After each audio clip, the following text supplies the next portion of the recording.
Bonjour à toutes et à tous, j'espère que vous allez bien. Donc ici c'est Margot, tarologue à 3.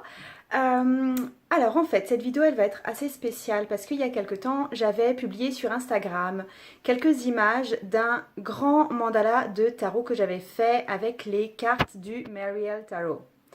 Et en fait, c'était la première fois que je réalisais un mandala de ce type et je me suis rendu compte que ça apportait vraiment pour moi une autre vision, enfin une vision plus en profondeur des cartes de tarot que j'étais en train d'étudier, de faire des correspondances entre les cartes beaucoup plus facilement. Donc je voulais faire cette vidéo pour vous apprendre à réaliser ce type de mandala, comment est-ce que je procède concrètement, et aussi qu'est-ce que vous pouvez voir pour vos jeux de tarot à vous, comment est-ce que vous pouvez relier les cartes les unes aux autres, etc. La première chose que je veux vous dire à ce sujet, c'est que cette méthode, c'est pas du tout moi qui l'invente, c'est tiré du livre La Voix du Tarot de Jodorowsky. Et donc là-dedans, il y a illustré, les pages précédentes parlent de la méthode exacte. Donc c'est un peu ce que je vais reprendre, mais là je vais pas prendre le tarot de Marseille, je vais vraiment prendre le Mariel Tarot. Et voilà, c'est la façon dont il le dispose. Et je vous montre rapidement en un coup d'œil ce que ça peut donner ici sur mon tapis dans ma chambre. Attendez. Hop. Donc ça donne...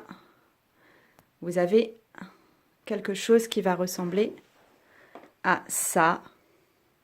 Bon, rien que le premier coup d'œil, sérieusement, je trouve ça juste magnifique, que je vais le faire aussi avec mes autres jeux de tarot pour que ce soit tout aussi inspirant avec mes autres jeux de tarot. Et puis, je vais vous expliquer tout de suite comment est-ce qu'on pratique ça. Je vous montre pour commencer la fondation du mandala de tarot. Donc, tout au centre, on va retrouver, posé au centre, la carte du fou, recouvert par la carte du monde, c'est-à-dire tous les potentiels à explorer et l'accomplissement final. C'est vraiment le point de départ. Et ensuite, à partir de là, on va voir se déployer les 10 premiers arcanes majeurs. Et en dessous, les 10 derniers arcanes majeurs. Tout regarde tout le temps vers ce centre. Et tout autour, on va disposer les 4 races. Donc, pour la première partie des arcanes majeurs, je vous les montre. On monte du magicien et ensuite on place toutes les paires à gauche, tous les impairs à droite et on monte comme ça jusqu'à la roue de fortune. Et en fait, ça sert vraiment à illustrer la naissance, la prise de pouvoir, la prise de position et l'escalade petit à petit vers le succès et vers l'accomplissement plutôt à un niveau terrestre. Pour les arcanes du dessous, quelque part de la seconde moitié, donc on part de la carte 11 et non plus de la carte 1 et on va monter 12, 13, 14, 15, etc. La tour, l'étoile, la lune et le soleil jusqu'au jugement. Et ça va représenter le départ de la lumière jusqu'à notre côté le plus sombre. C'est en fait une démarche de connaissance de soi. C'est plus une démarche de tendre vers l'extérieur, c'est une démarche de connaissance intérieure à laquelle nous invite cette deuxième moitié des arcanes majeurs. Ensuite, une fois que vous avez installé tous vos arcanes majeurs, vous allez pouvoir installer les fondations des suites, c'est-à-dire vos 4 as, qui les as c'est les numéros 1, donc ils vont se retrouver au même niveau que le magicien et que la force qui porte le numéro 11. Et donc on va retrouver à gauche en bas, le principe féminin, réceptif et plutôt terrestre de l'as de denier, disque, dans ce jeu-là. En haut à gauche, on va trouver avec les coupes le principe féminin réceptif plutôt céleste. Ensuite, de l'autre côté, on va trouver à droite le masculin actif et plutôt céleste avec les épées. Et ensuite, en bas à droite, le masculin actif. Pardon, je me demande si je me suis pas emmêlé les pinceaux dans les termes pour les épées. Donc le masculin actif terrestre avec les bâtons. Donc là, vous avez les fondations des 4 suites et je vais vous faire jeter un œil aux 4 suites en elles-mêmes. En bas à gauche, la suite des disques, des deniers, des pentacles, toujours avec les chiffres pairs du côté gauche, les chiffres impairs du côté droit. Vous remontez jusqu'au 8 et au 9 et le 10 ne va pas se retrouver tout en haut. Il va être légèrement en décalage parce que le numéro 10 représente la clôture du cycle et le mouvement vers la prochaine suite. C'est-à-dire pour les deniers, la prochaine suite logique, ça va être la suite des coupes. Voilà la suite des coupes disposée exactement de la même façon.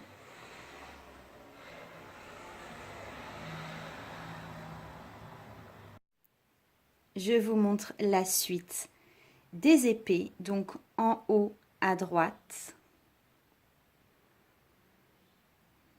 Toujours pareil, avec le 10 qui tend vers l'autre suite dans le sens des aiguilles d'une montre. Donc là, on va redescendre vers la suite des bâtons. Et voilà la suite des bâtons.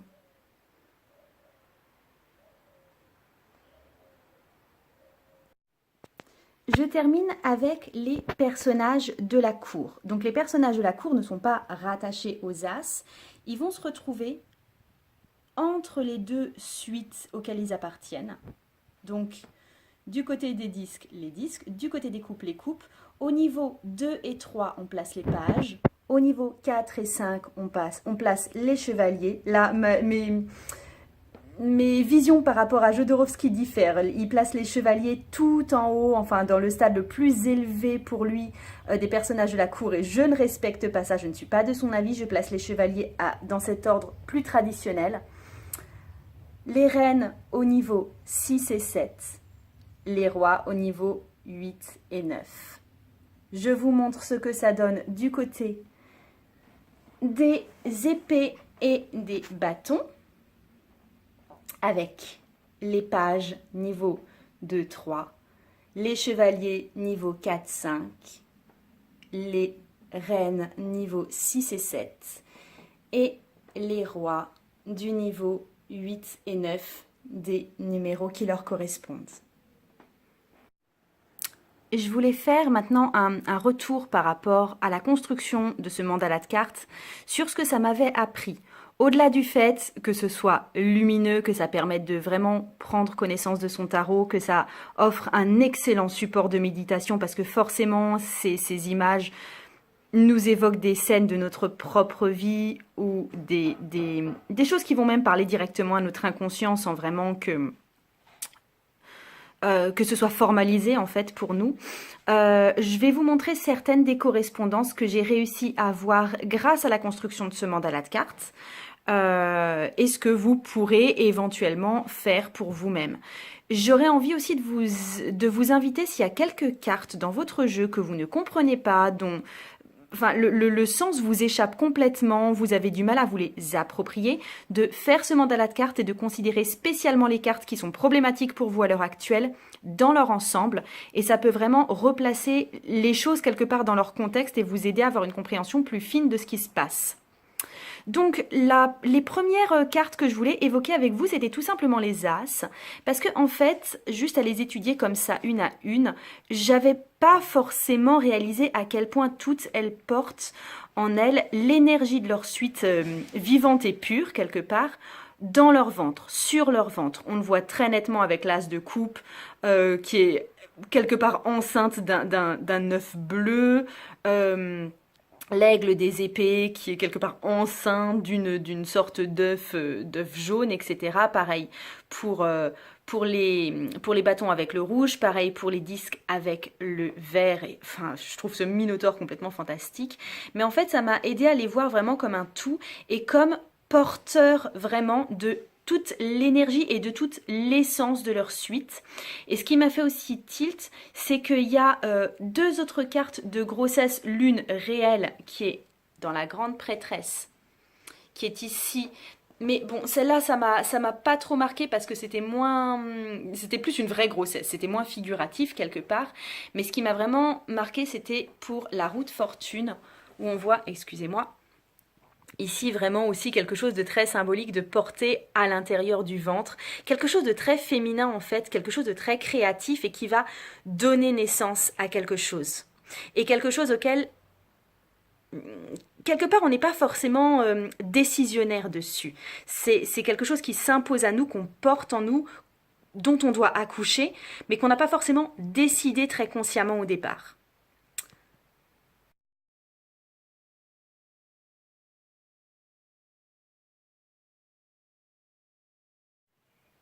Je voulais aussi me pencher plus précisément avec vous sur l'énergie de la carte du chariot. Alors la représentation ici elle est très très particulière parce qu'il y a 4 loups, mais en fait quand ce tarot a été créé, la conceptrice n'a jamais perdu de vue l'origine des cartes. C'est-à-dire qu'au départ, la carte du chariot, c'est un conducteur d'un chariot tiré par un cheval blanc, un cheval noir, et avec cette espèce de victoire sur lui-même, de dilemme résolu entre suivre la voie juste des pulsions et des ombres, et la voie de la lumière et de la raison, et quelque part la résolution de ces pulsions. Et on va le voir très nettement en fait avec les autres sets du jeu.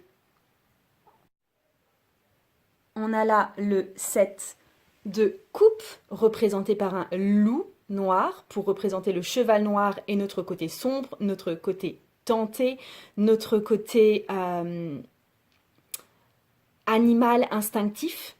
Et je vais vous montrer parce que c'est de l'exact autre côté, hop, où on va trouver au set de bâton le loup blanc qui représente notre côté apaisé, raisonnable, visionnaire. Ensuite, pour les épées, on va retrouver matérialisé avec le 7 d'épée, cette lutte bien contre mal et qui est-ce qui détient la véritable connaissance et qui est-ce qui va gouverner notre personne. Et exactement de l'autre côté, avec les disques, on retrouve la résolution de ce conflit dans un chemin qui se trace vers le soleil entre deux montagnes. Je trouve toute cette symbolique absolument magnifique et j'en ai pris vraiment conscience et je m'en suis rendu compte qu'au moment où j'ai pratiqué ce mandala. Le dernier thème que je voulais évoquer avec vous, c'était tout simplement celui de la mort, parce que la carte de la mort dans ce jeu est très belle et par rapport aux autres jeux de tarot que je connais, c'est relativement peu effrayant en fait. On n'a pas le côté mortuaire et sombre de la mort, c'est plutôt quelque chose de tranquille et de doux qui, à mon sens, se dégage de cette carte. Par contre, dans ce jeu, on va retrouver la mort dans les cartes de fin de cycle, c'est-à-dire dans les 10. Et je vais vous les montrer. Hop, là on part vers le 10 de coupe, qui est très clairement une carte d'union, mais enfin voilà, c'est à chaque fois où on a Pégase qui est représenté sur ces cartes de 10, mais cette carte d'union, elle est très mortuaire et effrayante. Là, on a Pégase qui porte carrément l'oiseau de la mort, avec les épées. C'est vraiment, les 10 illustrent vraiment dans ce jeu des fins de suite. Avec le 10 de bâton, on aborde plus le thème d'une victoire et d'une renaissance, de s'être séparé de ce qui n'allait pas et de pouvoir enfin renaître. Pour moi, ça raconte vraiment tout ce qu'il y a dans la carte de la mort originelle.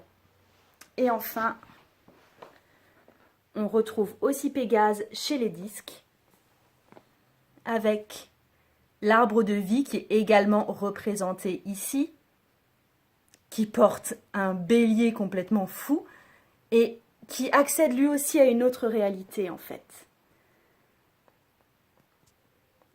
Voilà pour les petits éléments que je voulais vous donner par rapport à la construction de ce mandala de tarot. Donc je vous engage vraiment, vraiment, vraiment à trouver un espace assez grand pour le faire avec votre propre tarot, à essayer de le faire avec plusieurs de vos jeux de tarot parce qu'à mon avis, les révélations que ça peut apporter, le type de méditation que ça peut apporter peuvent être vraiment différents selon les jeux. Ouais. Alors, la principale problématique pour moi, ça avait été en fait tout simplement de trouver un espace assez grand. J'avais essayé de le faire au préalable sur ma table. J'ai quand même une assez grande table dans mon salon. Mais honnêtement, non, ça ne rentrait pas. Donc, ça avait tendance complètement à m'agacer, à m'énerver. J'ai tout compte fait investi le tapis de ma chambre qui convient très bien, mine de rien. Parce que là, en plus, je dois dire que les cartes du Marial Tarot sont particulièrement grandes. Euh, mais donc voilà, je vous invite vraiment à essayer, je vous invite à photographier ça également. J'adorerais voir vos photos à vous sur Insta ou sur ailleurs. Et puis je vous souhaite une excellente journée et à très très bientôt.